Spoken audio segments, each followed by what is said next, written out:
Hello guys, അപ്പോൾ ഞാൻ ഫ്ലിപ്കാർട്ടിൽ നിന്ന് ഒരു ബ്യൂട്ടിഫുൾ കുർത്ത ഞാൻ വാങ്ങിയിട്ടുണ്ട് കേട്ടോ. ഇത് ഞാൻ കുറച്ച് നാളായി ഇത് വാങ്ങി വെച്ചിട്ടുണ്ട്, പക്ഷെ ഞാനിത് കാണിച്ചു തരും. ഇതിൻ്റെ ഫാബ്രിക് വരുന്നത് പ്യുവർ കോട്ടൺ ആണ്. ഞാൻ വാങ്ങിയിരിക്കുന്നത് ബ്ലൂ കളറാണ്. അടിപൊളി കുർത്തയാണ്. 3/4 സ്ലീവ്സാണ് വരുന്നത്. റൗണ്ട് നെക്കാണ് വരുന്നത്. മൊത്തത്തിൽ ഇത് കളർഫുള്ളായിട്ടുള്ള അടിപൊളി കുർത്തയാണ് ഗൈസ്. അത് നീലയാണെങ്കിലും അതിൽ ചിക്കാങ്കിരി വർക്കൊക്കെ വന്നിട്ടുണ്ട്.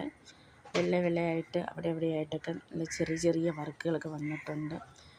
അതുകൊണ്ട് തന്നെ നെക്കൊക്കെ കാണാൻ നല്ല ഭംഗിയാണ്. ഇത് സ്മാൾ സൈസ് മുതൽ XXL വരെ അവൈലബിൾ ആണ്. ഇതിൻ്റെ റേറ്റ് വരുന്നിരിക്കുന്നത് 357 രൂപയാണ്. മൊത്തത്തിൽ അടിപൊളി കുർത്തയാണ്. നിങ്ങൾ ആരും മിസ് ചെയ്യരുത്. ഞാനിതൊക്കെ ഇട്ട് അങ്ങോട്ടും ഇങ്ങോട്ടും ഇങ്ങനെയൊക്കെ ഓരോന്ന് ഡാൻസൊക്കെ കളിക്കുകയാണ്. മൊത്തത്തിൽ എനിക്ക് ഇഷ്ടപ്പെട്ടു. അപ്പോൾ നിങ്ങൾക്ക് ഇഷ്ടമായെങ്കിൽ ഇത് വാങ്ങുക. അടുത്ത വീഡിയോയിൽ കാണുന്നത് വരെ ടാറ്റാ.